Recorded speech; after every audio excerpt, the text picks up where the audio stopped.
বলিউডের অন্যতম তারকা জুটি অক্ষয় কুমার ও টুইঙ্কল খান্না। 2 দশকেরও বেশি সময়ের দাম্পত্য জীবনে তাদের খুনসুটি বরাবরই চর্চায় থাকে। তবে এবার স্ত্রী টুইঙ্কেলের রাগ করার এক অদ্ভুত অভ্যাসের কথা ফাঁস করেছেন অক্ষয়। সম্প্রতি অক্ষয় কুমারের সঞ্চালনায় ছোট পর্দায় ফিরছে জনপ্রিয় show the wheels of Fortune.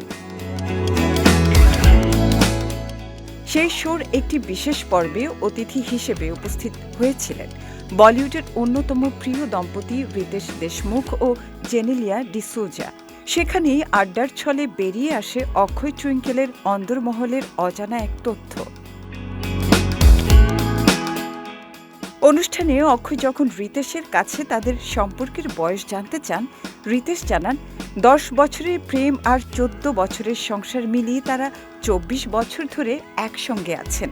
তখন অক্ষয় হাসি মুখে পাল্টা চ্যালেঞ্জ ছুড়ে দিয়ে বলেন, এই হিসেবে তিনি রিতেশের সিনিয়র, কারণ অক্ষয় ও টুইঙ্কেলের বিয়ের বয়সই এখন 25 বছর।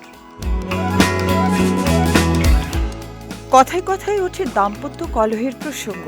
অক্ষয় ফাঁস করেন, টুইঙ্কল রেগে গেলে সাধারণত চিৎকার চেঁচামেচি করেন না। অক্ষয় হাসতে হাসতে বলেন, আমার স্ত্রী একটু আলাদা।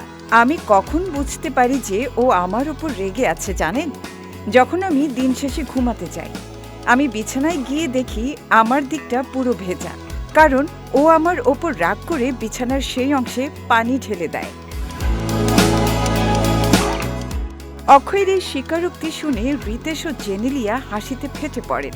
উপস্থিত দর্শকরাও বেশ মজা পান খিলাড়ির এই অসহায়ত্বের কথা শুনে। নেটিজেনরা বলছেন, পর্দার সুপারহিরো হলেও সাধারণ স্বামীর মতোই স্ত্রীর শাসনের কাছে নতি স্বীকার করতে হয় অক্ষয়কে।